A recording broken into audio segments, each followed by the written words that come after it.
जय मसीह की। स्वागत है आपका भक्ति वचन पर। इस सप्ताह हम मरकुस के अध्याय 15 को देखने वाले हैं। इस अध्याय में हम यीशु को क्रूस पर बलिदान होते हुए देखेंगे। उसने अपने प्राण आपके लिए और मेरे लिए दिए।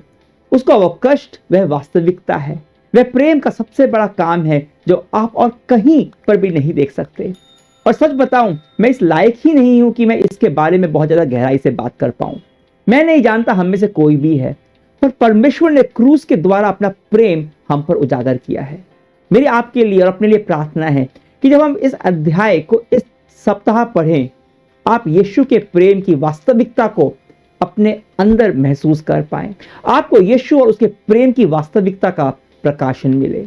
जब हम मरकुस के इस 15 अध्याय को देखते हैं तो हम उन लोगों की क्रिया और प्रतिक्रिया को देखते हैं जो लोग इतिहास की इन सबसे महत्वपूर्ण घटना से जुड़े हुए थे। तो मैं आपको मरकुस 15 का 1 से 15 आयत तक पढ़कर सुनाता हूं। जैसे ही सुबह हुई, महायाजकों, धर्मशास्त्रियों, बुजुर्ग यहूदी नेताओं और समूची यहूदी महासभा ने एक योजना बनाई। वे लोग यीशु को बंधवा कर ले गए और उसे राज्यपाल पिलातुस को सौंप दिया। पिलातुस ने उससे पूछा, क्या तू यहूदियों का राजा है? यीशु ने उत्तर दिया, ऐसा ही है, तू स्वयं कह रहा है। फिर प्रमुख याजकों ने उस पर बहुत से दोष लगाए। पिलातुस ने उससे फिर पूछा, क्या तुझे उत्तर नहीं देना है? देख, वे कितनी बातों का दोष तुझ पर लगा रहे हैं। किंतु यीशु ने अब भी कोई उत्तर नहीं दिया। इस पर पिलातुस को बहुत अचरज हुआ। फसह पर्व के अवसर पर पिलातुस किसी भी एक बंदी को जिसे लोग चाहते थे उनके लिए छोड़ दिया करता था। बरअब्बा नाम का एक बंदी उन बलवाइयों के साथ जेल में था जिन्होंने दंगे में हत्या की थी। लोग आए और पिलातुस से कहने लगे कि वह जैसा सदा के से उनके लिए करता आया है वैसा ही करे। पिलातुस ने उनसे पूछा, क्या तुम चाहते हो कि मैं तुम्हारे लिए यहूदियों के राजा को छोड़ दूं? पिलातुस ने यह इसलिए कहा कि वह जानता था कि प्रमुख याजकों ने ईर्ष्या द्वेष के कारण ही उसे पकड़वाया है। किंतु प्रमुख याजकों ने भीड़ को उकसाया कि वह उसके बजाय उनके लिए बरअब्बा को ही छोड़े। किंतु पिलातुस ने उनसे बातचीत करके फिर पूछा, जिसे तुम यहूदियों का राजा कहते हो उसका मैं क्या करूं? बताओ, तुम क्या चाहते हो? उत्तर में ये चिल्लाए, उसे क्रूस पर चढ़ा दो। तब पिलातुस ने उनसे पूछा, क्यों? उसने ऐसा क्या अपराध किया है? पर उन्होंने और अधिक चिल्लाकर कहा, उसे क्रूस पर चढ़ा दो। पिलातुस भीड़ को खुश करना चाहता था, इसलिए उसने उनके लिए बरअब्बा को छोड़ दिया और यीशु को कोड़े लगवाकर क्रूस पर चढ़ाने के लिए सौंप दिया। जब हम इन आयतों को पढ़ते हैं तो सब के दिलों में क्या है यह साफ हो जाता है। जब हम पिलातुस को देखते हैं जो उसके दिल में हमें डर दिखाई देता है। रोमियो राज्यपाल के प्रश्न कम, स्वीकारोक्ति अधिक लगते हैं, कन्फेशन ज्यादा लगते हैं। क्या तू यहूदियों का राजा है? यीशु कहता है, तू स्वयं कह रहा है कि ऐसा ही है। दूसरे सुसमाचारों में लिखा है कि यीशु कहता है कि मेरा राज्य इस जगत का नहीं है। इस समय दरअसल पिलातुस के सामने खड़ा होकर कह रहा है कि मैं केवल राजा ही नहीं हूं, मैं राजाओं का राजा हूं।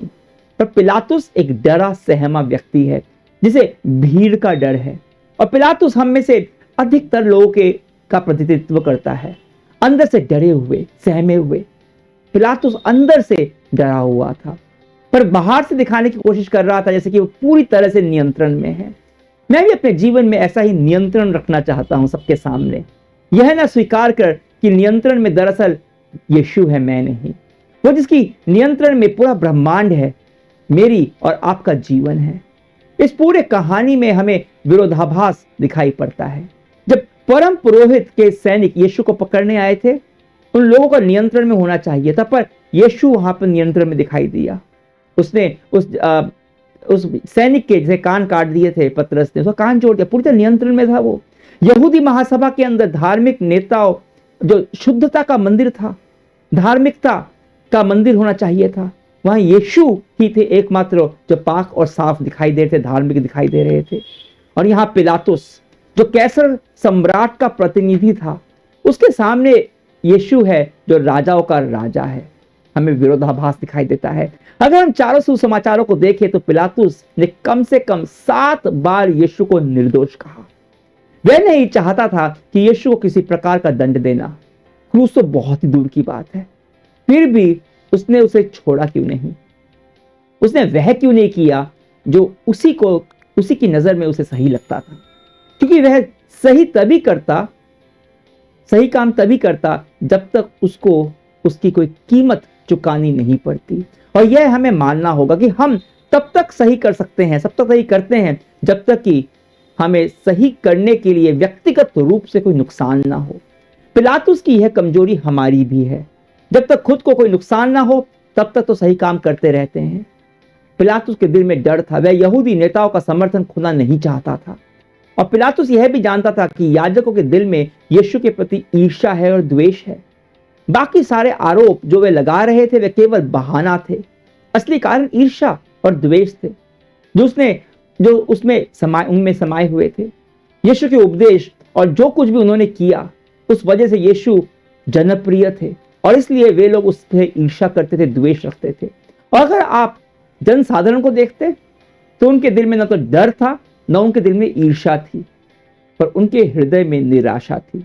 आप देखते हैं यहाँ बाइबल में लिखा है कि याजकों ने भीड़ को उकसाया कि बजाय यीशु के वे लोग बरअब्बा को छोड़ दें, जो एक दंगाई और हत्यारा था। अभी 4 रोज पहले इन लोगों ने ही यीशु का जोर शोर से स्वागत किया था, एक राजा की तरह होशन्ना होशन्ना के नारे लगाए थे। और अब यह भीड़ इतनी जल्दी यीशु के खिलाफ कैसे हो गई कि उसको क्रूस पर चढ़ाने की मांग करने लगी। आंशिक कारण तो यह है कि यह अलग भीड़ थी। यीशु के अधिकांश समर्थक छिप गए थे, पर केवल यही कारण नहीं था। क्यों भीड़ इतनी जल्दी याजकों को उकसाने में आ गई थी? क्योंकि यीशु ने उनकी अपेक्षा को पूरा नहीं किया था। उनकी अपेक्षा थी कि यीशु यरूशलेम में आएंगे और रोमियो शासन को हटाकर राजा बन जाएंगे, पर अभी यीशु पिलातुस के सामने एक बंदी की तरह खड़े थे।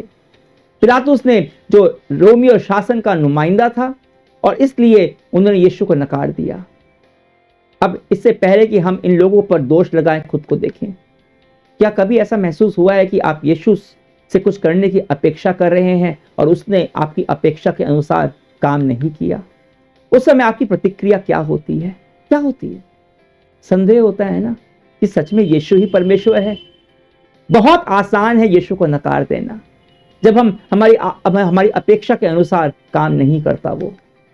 तो भीड़ के मन में निराशा थी, और जब किसी के प्रति निराशा होती है तो उसके लिए उकसा देना बहुत ही आसान होता है। अब वहां बरअब्बा भी था। अब इस व्यक्ति की प्रतिक्रिया क्या थी, इसके दिल में क्या था, बाइबल हमें यह नहीं बताती। उपन्यास और फिल्मों में जरूर दिखाया जाता है उसकी प्रतिक्रिया, पर बाइबल हमें नहीं बताती। पर बाइबल बताती है कि एक दंगाई था, एक हत्यारा था। हम समझ सकते हैं कि उसकी जीवन शैली कैसी रही होगी, और उसकी कहानी का अंत हम नहीं जानते, पर हम यह जानते हैं कि यीशु उसके स्थान पर मरा, यीशु उसके लिए मरा।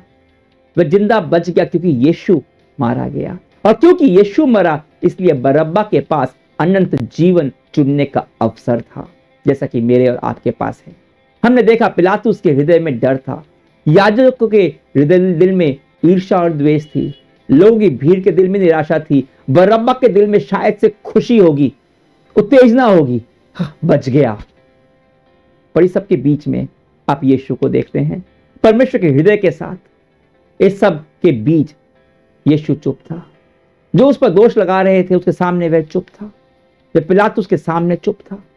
पिलातुस जानता था कि वह निर्दोष है और सारे दोष जो उस पर लगाए गए हैं वह केवल ईर्ष्या के कारण है। यीशु चाहता तो आराम से सही बात बोलकर वह बच निकल सकता था। उसने कई बार ऐसा किया था, पर यहां यीशु चुपचाप खड़ा था, इसलिए क्योंकि उसने चुप रहना चुना। यीशु क्रूस पर जाना चुन रहा था, और इसलिए पिलातुस चुनता है उसे क्रूस पर भेज देना। अब यहां लिखा है यीशु को कोड़े लगवाए गए, और यह कोई साधारण चाबुक जैसा कोड़ा नहीं था।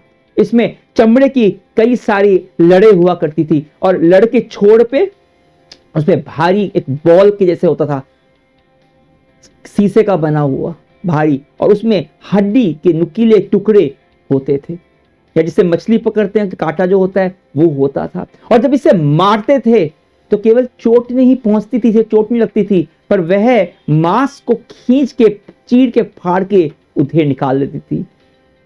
अपने आप में यह काफी एक क्रूर सजा थी। अब क्रूस पर चढ़ने से पहले कोड़े मारने की कोई तुक नहीं थी। क्रूस अपने आप में एक बहुत ही भयंकर सजा थी। बहुत ही निर्दयी सजा थी, पर क्यों कोड़े मारे गए? दूसरे सुसमाचार के वृत्तांत से समझ में आता है कि पिलातुस यीशु को कोड़े मारवाकर छोड़ देना चाहता था। उसे लगा होगा कि इस तरह से कोड़े मरवाने के बाद लोग शायद बोलते कि काफी हो गया, अब छोड़ दो इसको, पर उन्होंने ऐसा नहीं किया। वे कहते रहे, इसे क्रूस पर चढ़ा दो, इसे क्रूस पर चढ़ा दो। अब पिलातुस ऐसा करना तो नहीं चाहता था, और क्रूस के निर्णय से बचने के लिए कोड़े लगवाने की सजा देना भी अन्यायपूर्ण था। पर जैसा हम पहले भी कह चुके हैं, मनुष्य के अन्याय और बुराई के बीच परमेश्वर का प्रेम और न्याय चमकता है। यशायाह 53:5 में लिखा है कि उसकी यातनाओं के बदले हम चंगे किए गए, उसे कोड़े खाने से हम चंगे हो गए। उस दिन हमारे उद्धारकर्ता यीशु के शरीर की चमड़ी इसलिए उधेड़ी गई ताकि हमारी आत्मा चंगी हो जाए। परमेश्वर ने खुद अपने तन पर कोड़ों की मार इसलिए सही ताकि हम पापों की दासत्व से बाहर निकल सके, आजाद हो सके। यह थी परमेश्वर की महानता, उसका प्रेम। क्रूस के स्थान पर सबके हृदय उजागर होते हैं। मेरा हृदय, आपका हृदय। कुछ क्षण बिताते हैं यीशु से बात करते हुए। यीशु मसीह, जब मैं अपने दिल में झांकता हूं, मुझे डर दिखाई देता है, मुझे ईर्ष्या और द्वेष दिखाई देता है, निराशा दिखाई देती है, और यह सारी चीजें मुझे पाप की ओर ले जाती हैं, गलत चीजों की ओर ले जाती हैं। और तेरे बिना परमेश्वर के साथ मेरा कोई रिश्ता नहीं हो सकता, पर तेरे कारण मैं तेरे साथ और पिता के साथ अनंत जीवन का आनंद ले सकता हूं। वह अवसर मेरे पास है, और इसलिए मैं अपने दिल को लेकर तेरे पास आता हूं। अपनी की भावना के साथ, अपनी अपराध की भावना के साथ न जीकर मैं तेरे पर ध्यान लगाना चाहता हूं, तेरे उस क्रूस पर ध्यान लगाना चाहता हूं, और उसके लिए मैं तेरा आभार प्रकट करता हूं। आभार तेरे क्रूस के लिए, आभार तेरे प्रेम के लिए, जो क्षमा हमें मिली है उसके लिए, जो आज़ादी तूने हमें दी है उसके लिए मैं आभार प्रकट करता हूं, धन्यवाद देता हूं। यीशु के नाम से प्रार्थना करता हूं, आमीन। कल हमसे फिर जुड़िएगा। हम यीशु को उस स्थान पर जाते हुए देखेंगे जहां उसे क्रूस पर चढ़ाया गया। तब तक के लिए आज्ञा दीजिए। परमेश्वर की महिमा हो।